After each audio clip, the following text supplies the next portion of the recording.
Hi, welcome to the third video of R109, Engineering Material Processes and Production. So we started looking at some exam questions in the first video, and this introduced us to the idea that we need to sort of try and collect our thoughts and sort of create revision material to help us answer these questions. And we got talking about properties of materials and uses of materials.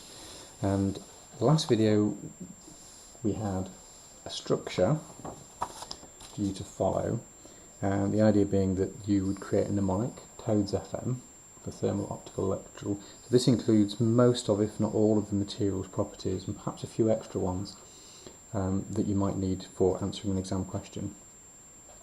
And then we categorise the materials into three columns: metals, polymers, and other smart materials. And then we broke that down even further into three examples for each. So metals is ferrous, non-ferrous, and alloys. Polymers are thermosetting elastomers, and other and smart materials were ceramics, smart materials themselves, and composites. And then for each of those, we then picked out an example. And what I asked you to do was go away and find applications for each of those example materials. So, for example, we had cast iron. We were talking about saucepans and manhole covers, and we're talking about relating these to the properties that they show. So, for example, cast iron, it's got good thermal conductivity. It's a hard material. So, for a manhole cover, it's tough. People are going to be standing on it. Vehicles are going to be driving over it. It can absorb that impact, and it can take the wear and tear. It has durability. We were talking about steel, and we talked about reinforced concrete. So one of my examples here was rebar. We use steel for reinforcing concrete, but steel can also come as tool steel for drill bits and high-speed steel for drill bits and machining bits. But we also talked about cutting tools, and that reminds me that we had in our ceramics column tungsten carbide. Tungsten carbide being extremely hard material, very good for cutting tools, e.g. milling machines. Stainless steel. Stainless steel's doesn't corrode. It's actually an alloy. It fits in our group of alloys down here, but it can be used for surgical instruments. It's a very hard, clear surface. If you imagine surgical instruments, you don't want a scratch getting bacteria inside the scratch. You want to be able to keep it really clean and smooth, and also really, really sharp. Talk about non-ferrous metals. Now, aluminium is an interesting example. Aluminium as a pure metal has very few uses. And that's basically because it's too soft. As a material in its own right, it really does need to be alloyed with other materials. Copper, again, very rare do we use just a pure metal as such, but we do need to know the elements that make up the alloys. Copper's excellent. It's an excellent electrical conductor.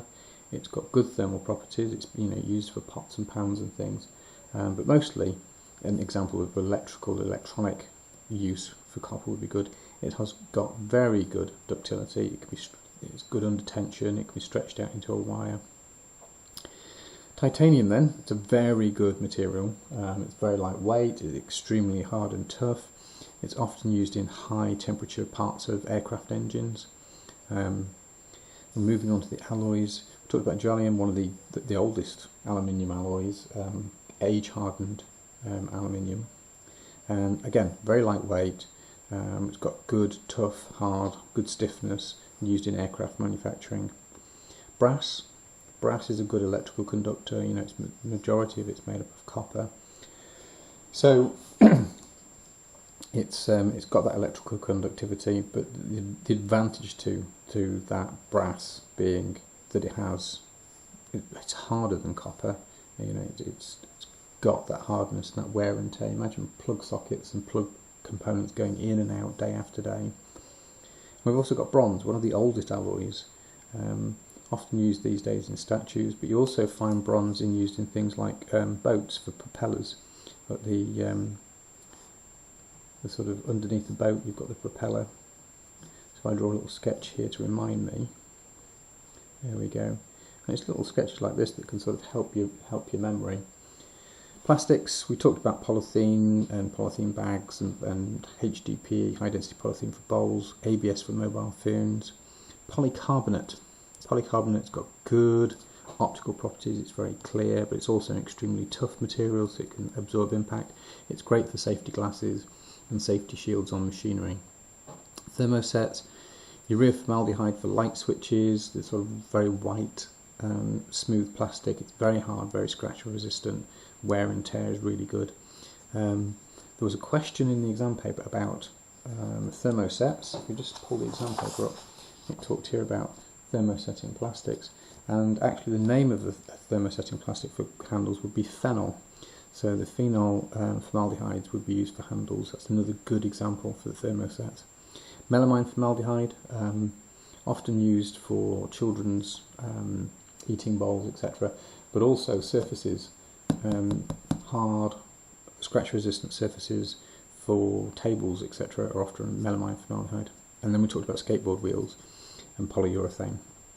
So I hope you've got some really good examples for yourself, and you've gone out and done a bit of research.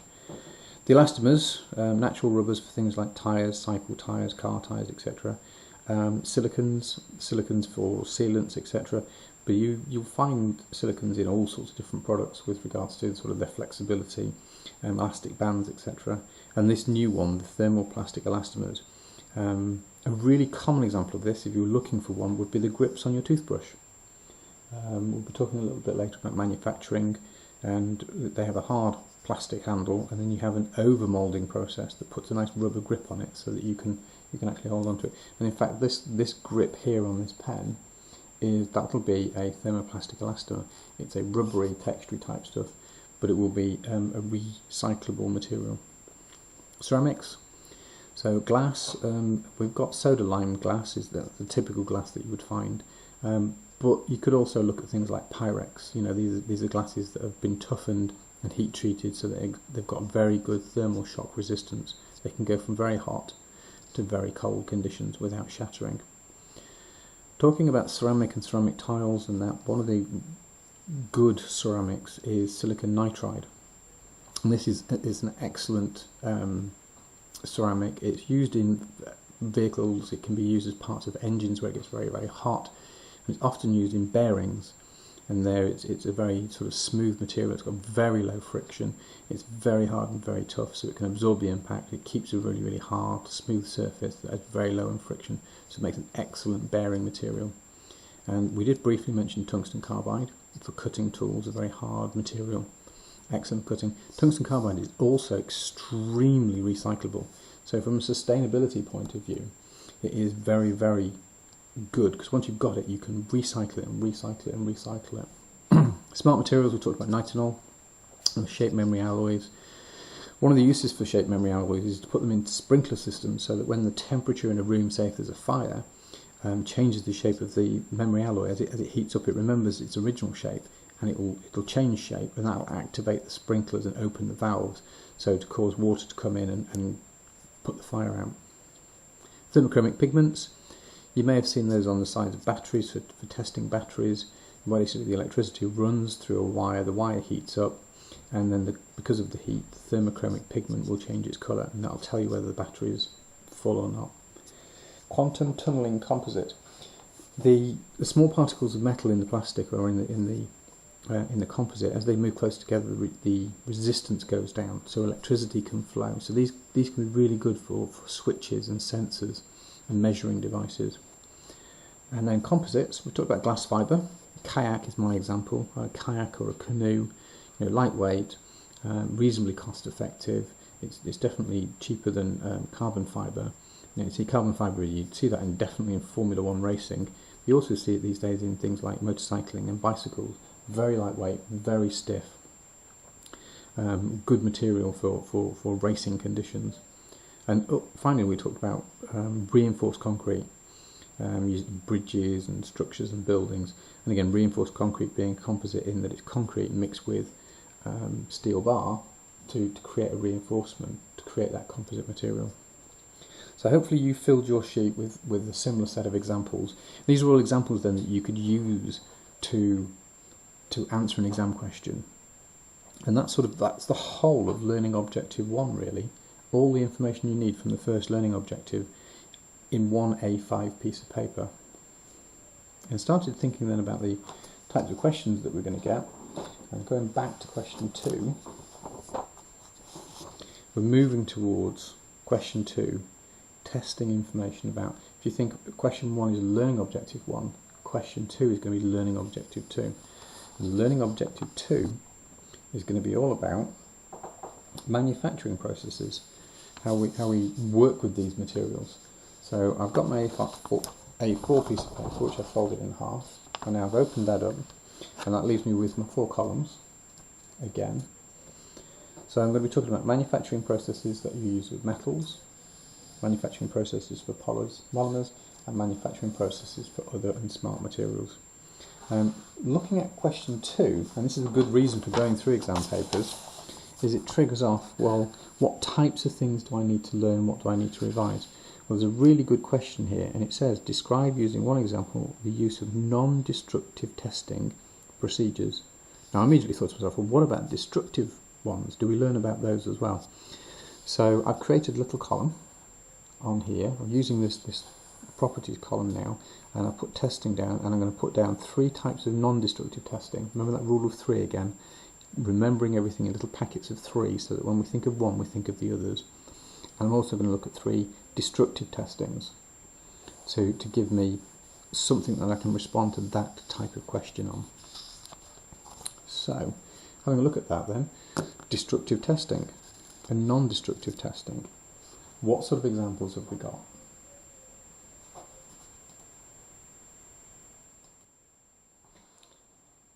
The examples that we've used in the classroom that you might be familiar with, and hopefully you will remember them, were X-ray,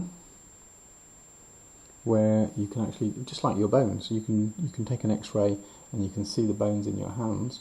Well, you can also do that with objects, materials that you're manufacturing, and you'll see where the X-rays penetrate through the material, but they'll detect things like cracks. They'll see imperfections inside the material, and some of this can even be at a sort of microscopic level. You know, these tiny little cracks you might not see, or you can't see them because they're inside the material. You've got cracks on the surface. We had something called dye penetration. Okay, so you've got a tiny microscopic little crack. The dye would penetrate in there, and then they used to use a sort of like an activator, and you would shine a UV light on it, and that UV light would sort of cause it to fluoresce or reflect in some way, so you can see those tiny little imperfections in the material. And another one of the ones like X-ray that you can see through the material on the inside was ultrasound. And ultrasound is used for obviously looking in tummies, for looking at babies and being able to examine them. But also ultrasound can penetrate material. It's a sound wave that bounces through the material, and when it hits an imperfection, the reflection comes back, and then you can see that imperfection through the sound being reflected back off the imperfection deep inside the material. So the 3 non-destructive testing ones that you need to go back and revise are X-ray, dye penetration and ultrasound. Now, destructive testing it's a little bit more complicated to talk about destructive testing. The examples that we often see, the ones that are most common, are when breaking an object. You might have seen videos of cars being crashed into barriers or cars being crashed into cars. But there are other tests that take place that tell us about material. Often we test materials to destruction to sort of measure the effects and how much tension or compression that they can withstand. So what I'm going to look at here is, first I'm going to mention hardness, and there are 2 particular tests that we've talked about in classes about hardness. We have the Vickers and we have Brinell. They're 2 that you'd need to revise, the Vickers test and the Brinell test. Vickers is a V shape on a square with a punch going into the material to create a sort of indentation. There's a V shape that's a square format, and the Brinell being a sort of ball bearing shape that creates a hole.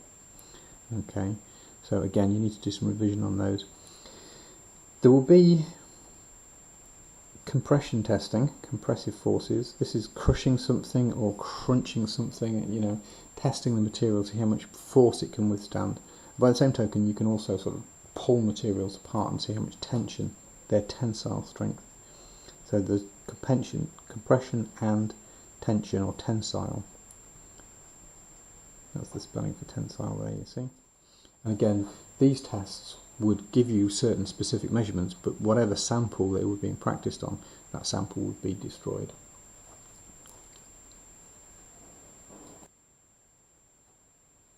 Now, when we talk about forming materials, there's lots of different methods for forming and shaping. But they can be broken down into a number of categories. So as we look at these, you'll be able to sort of think to yourself, well, that's that particular method. There's wastage. That doesn't mean it's wasteful. It's just wastage. It's anything to do with cutting, anything to do with removing material. That includes polishing. Polishing is removing a layer of material. So there's forming through wastage as one of our possible.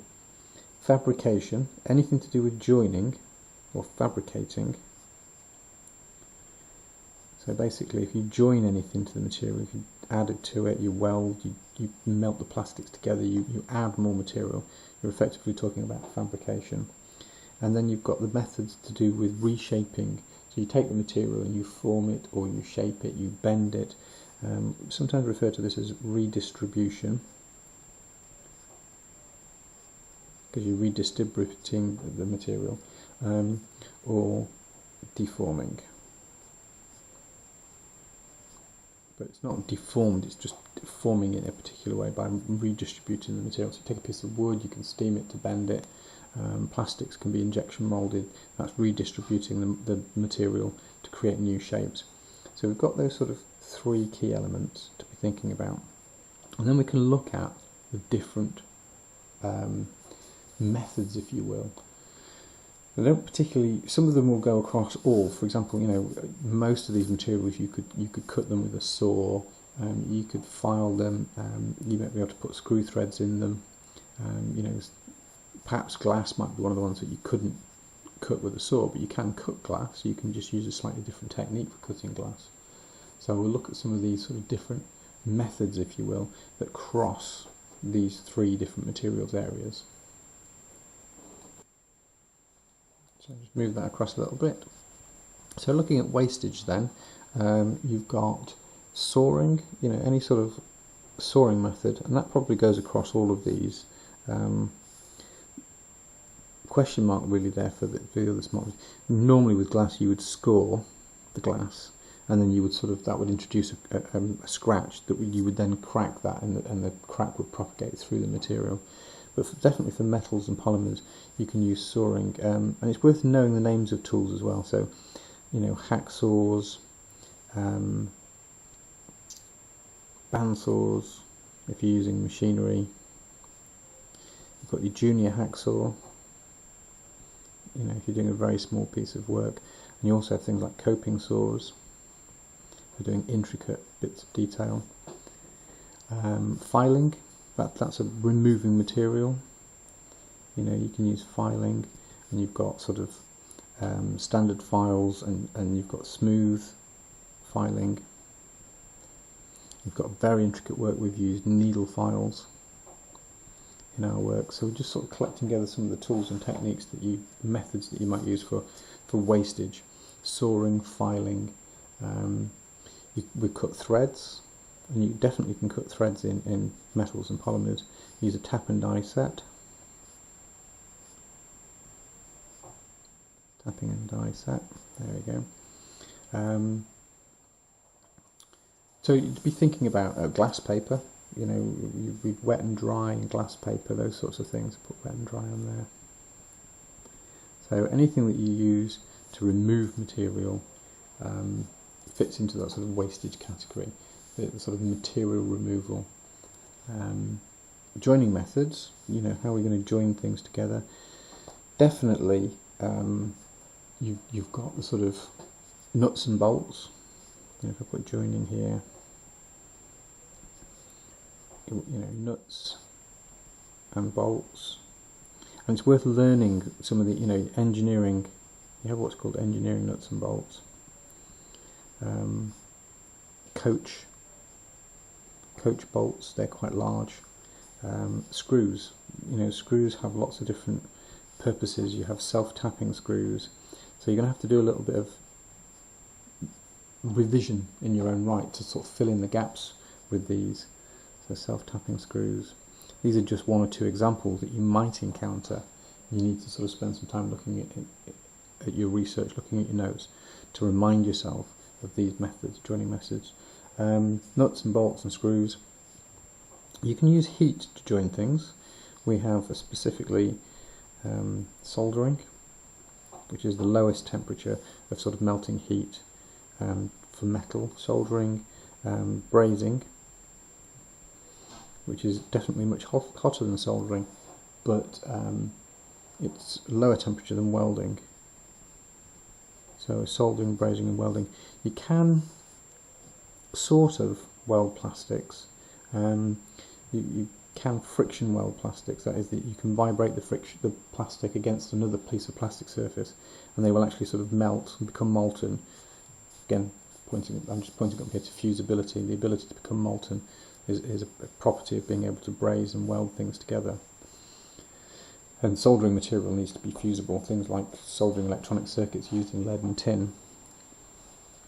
There has to be a possibility for you to understand the properties of materials and how they apply to the manufacturing processes. So heat, soldering, brazing, welding. Then you've got mechanical fixings. Mechanical fixings, which again, your nuts and bolts and your screws, but also pop rivets. These are semi-permanent. Put that in there, because you can undo those, whereas pop rivets would be permanent. You know, once you've done your pop rivet, it's going to be joined together. And also you can use things like adhesives and glues.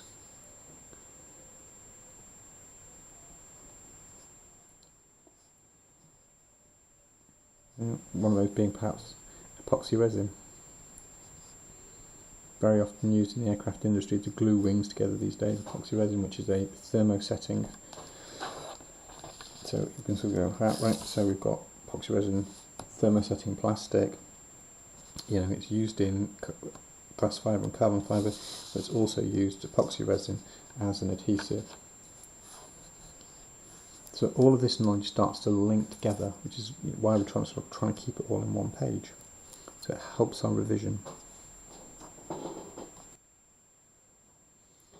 So we looked at wastage of fabrication, and we can look here at sort of deforming or redistribution. So for example, metals, they can be cast, and they can be forged.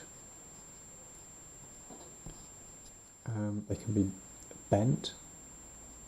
You know, you can use a press brake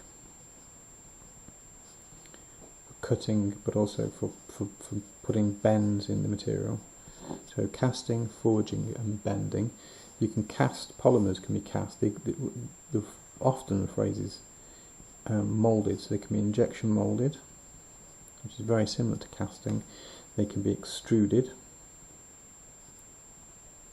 And in fact, you can also extrude metals. Aluminium can be extruded.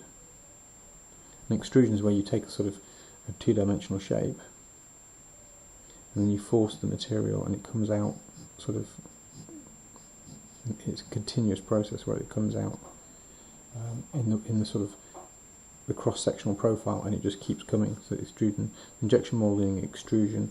We've got bottles being blow moulded, so we've got blow moulding, injection moulding, extrusion. We've got for the composites, so we're looking at the composites here, they use what's good, I'll just put composite here, and they use the layup process, where it's done in layers. So you put a layer of fibre down, and then you put some epoxy on, and then another layer of fibre, and you put epoxy, so it's built up in layers. So layering up for those. Injection moulding. Now also for the thermosets,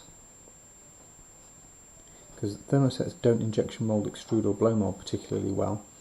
It's possible, but it's difficult. And they're more often as not compression moulded.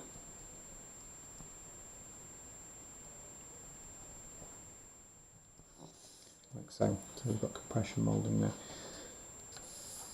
Now, in addition to that, we need to start thinking about other treatments that we can do. So we can produce and manufacture these materials, we can test these materials, but we also need to be thinking about sort of treatments that change their properties, especially with regards to metals. And we'll talk a little bit about sort of case hardening and annealing and heat treatments, if you will, but also surface finishes. And again, more typically with regards to metals than some of the others. For example, most plastics are what we call self-finishing, so the polymer comes out of the injection mould with the texture, with the finish, same with the extrusion and the blow moulding, so there's not really anything more that needs to be done.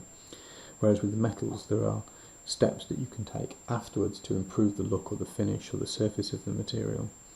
So we'll have to have a look at those next. So that sort of heat treatment, I'm going to switch to a red pen for heat treatment, and a bit of colour in here. Heat treatment, you want to be thinking about hardening. This is heating it up and quenching. I'm going to draw a little bucket of water there. And you plunge it in, so you heat it up to it's a cherry red colour, and you plunge it in, and it creates a hardening process. But you've also got case hardening, slightly different. Case hardening, nitriding. Again, these sort of affect the surface of the material and change the properties. We've got tempering, so these are heat treatments, so hardening, case hardening and nitriding. Tempering, which is the opposite to some extent. The idea here is you heat it up and then you let it cool slowly. Cool slow, and that improves the internal structure, giving the material, because as you harden it, it becomes more brittle. So by tempering it, you put back in a level of toughness that it can absorb impact so that the material doesn't shatter. So we've got tempering, and when you're working with the material, we have normalizing and annealing.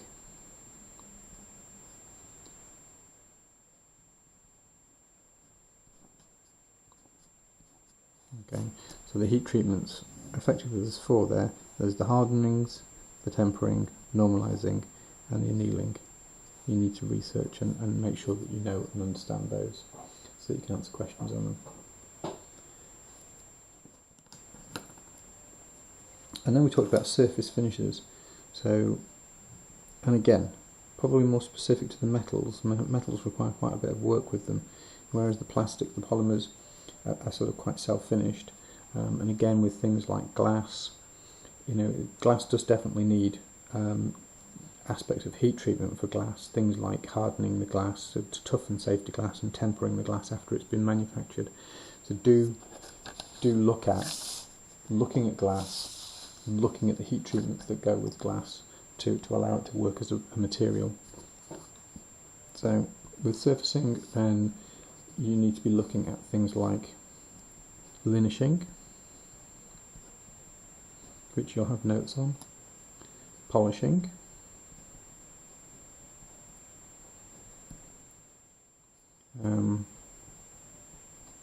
plastic stroke powder coating.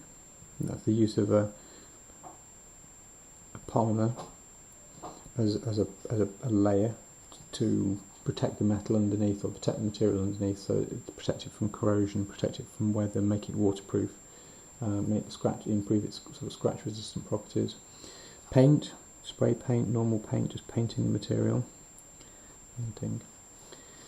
Metals can be electroplated, and you can actually create electroplating on some plastics. If you treat the plastic first to give it a surface, it can then be electroplated on that surface. This is often to use a less valuable material underneath and put a more valuable material on as a finish, just as a thin layer for electroplating. And then galvanizing, using zinc on steel to create a weatherproof surface, because steel outside would react with moisture and the atmosphere to corrode or rust, because it is a ferrous material. whereas galvanizing it coats it in a layer of zinc which doesn't react, and therefore the structural material underneath is protected by the thin layer of zinc on the surface.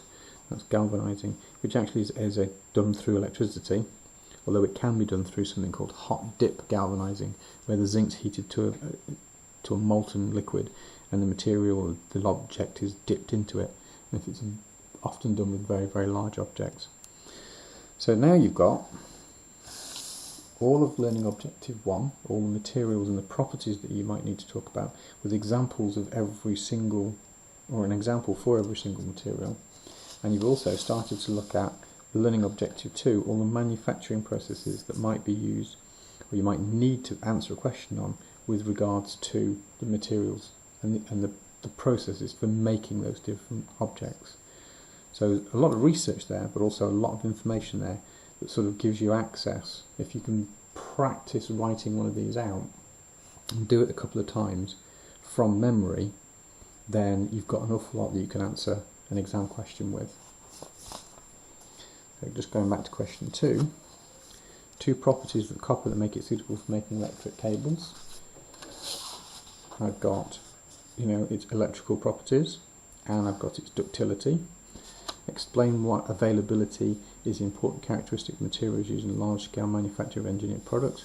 We need there to look at the characteristics of the material with regards to availability, and that's going to bring us on to one of the other learning objectives, and we'll introduce this knowledge as part of that. Give one example of the use of the following materials. Cast iron, well, I've got my example there, saucepan or manhole cover. ABS, I've got mobile phone cover. An example of high-speed steel. High-speed steel's here. Steel, high-speed steel drill bits. I've got an example there. And it says describe using one example of the use of non-destructive testing, NDT procedure. So, coming down here, I've got X-ray, dye penetration or ultrasound, but I haven't got an example. E.g., the video that I've seen used in lessons was for a railway axle, which was tested using ultrasound. So my answer there, describe one example. So an example of non-destructive testing would be the use of ultrasound to look at the internal structure of a railway axle to see if there are any imperfections. And obviously this would be very important for safety, if you wouldn't want it to break or crack.